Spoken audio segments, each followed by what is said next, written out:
Welcome back to a new video. As always, it is your ungodly host, Eshisami, and guys, we have a lot to talk about in this video before we jump into the absolute massive Black Clover episode 151 discussion I want to have in this video. But first of all, I want to start off here. A lot of YouTubers are banding together to do this massive live stream slash event that's happening over the weekend this week due to Black Clover being on break. I'll have more information about Black Clover being on break later this week, but just a reminder, a lot of people are joining. Kaiba, for example, Minuteman, which is Broku, Josuke, Faith, Jack, off the top of my head, J Clouds, I'm pretty sure Rax the Hero is joining. All of this is being put together by a lot of the team, and massive shoutouts to Buzzard for mostly arranging this, and shoutouts to every single person who comes there. And guys, it's going to be a super big event. I'm just trying to figure out what the time scale is for me, because obviously every single one of these people are mostly American, and I'm over here in the UK just... I'm so lonely. Here am I. Oh, but anyway, let's just jump straight into this. Boys, I want to start off here. When there were a few hours left before Black Clover episode 151 aired, I feel like everybody was just staying awake. Everyone wanted to see what this hype was all about. Would it live up to that hype? Would it live up to the hype of episode 34, 35, 36, episodes 49, episodes 63, episodes 84, episodes 93 and 94, episode 100, episode 109, episode 119, and finally episode 136. Would Black Clover 151 be as hype as these episodes, and would it be better than episode 100? Ladies and gentlemen, after Black Clover episode 151, I can hands down say this, if not, is better than episode 100. Episode 151 truly showed what the Black Clover team over at Studio Pierrot can accomplish when they put their heart and soul, and I really mean their heart and soul, because at this point they're practically working like slaves on this time scale. As you know, the Black Clover timeline is very hard to produce anime on a weekly basis, but literally almost as slaves, they delivered one of the most fantastic episodes that rival episode 100 in terms of non-stop action. Straight from the get-go, almost on a 24/7 basis, this episode was just action on top of action, and it ended perfectly with Yami's Dimension slash Equinox. Guys, I just want to shout out every single animator that worked on this, especially in that note, this animator. This is one of the brand new animators that worked on episode 151. They did a lot of the scenes, a whole 46 seconds of animation. That would be a lot of frames. That's over 1,000 frames. For 46 seconds, this animator worked a lot. Shoutouts to Ryu for doing an absolutely amazing job. But with that, I want to talk about one captain that outshined every single one. You're thinking it's Yami, but I guarantee you it's not. It's Dorothy Unsworth. Before we do all that, I just want to say shoutouts to every single person who subscribed. We're now over 8,500 subscribers, which is just absolutely crazy. Thank you guys so much for all your support. Let's go straight to 10K. We're so close now, so be sure to smash that subscribe button, and let's just jump straight into this video.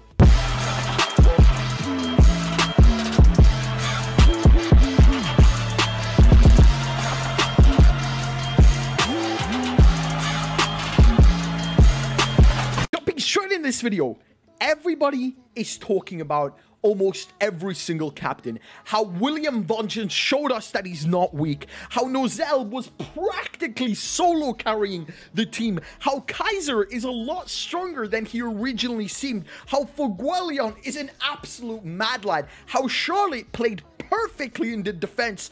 And how Yami brought in the clean sweep Equinox at the end of the episode. And how Jack UFO'd his way to a draw. But one captain a lot of people are missing is Dorothy Unsworth. Dorothy Unsworth this episode proved to me that she is by far single-handedly the strongest captain in Black Clover. Now, I know Yami's Equinox won the fight at the end, but look what Yami said.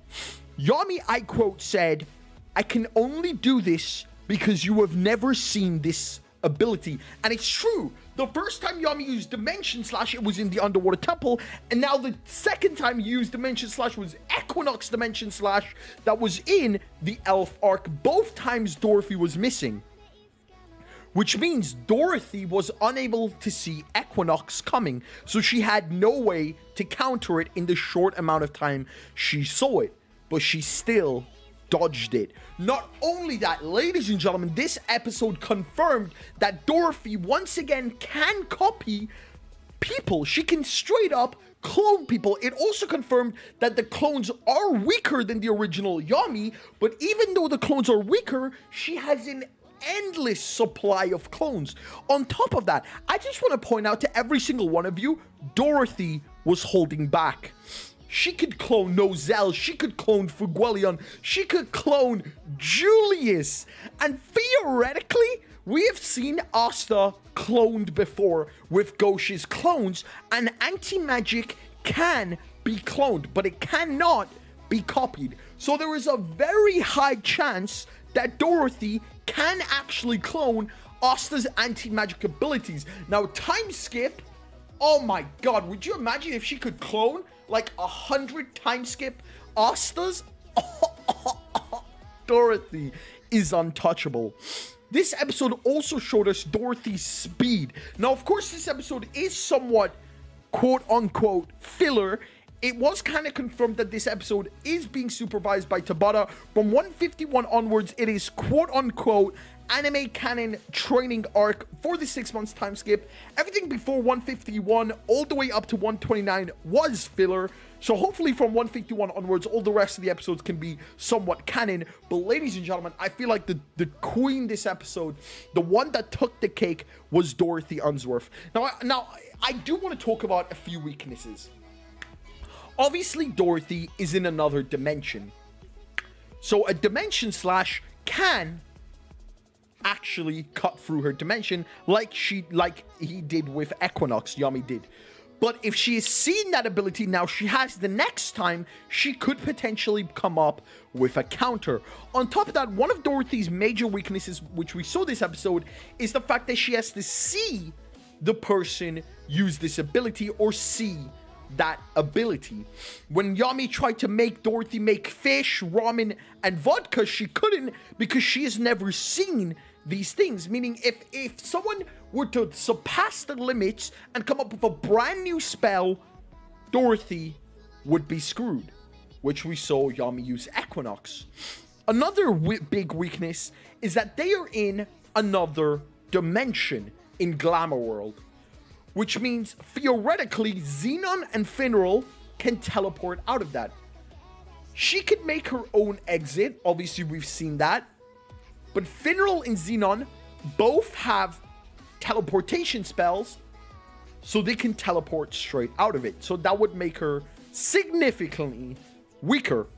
On top of that, one weakness I do also want to point out is her Glamour World herself. In the Elf arc, one of the major strategies to defeat Dorothy Unsworth was to summon another Dorothy Unsworth so she fought herself. Now, these two were obviously equally matched because it was just their imagination and anything they imagined would come a reality, but Glamour World collapsed because it could not hold the sheer amount of magic, which means if someone could pour enough magic into Glamour World would collapse.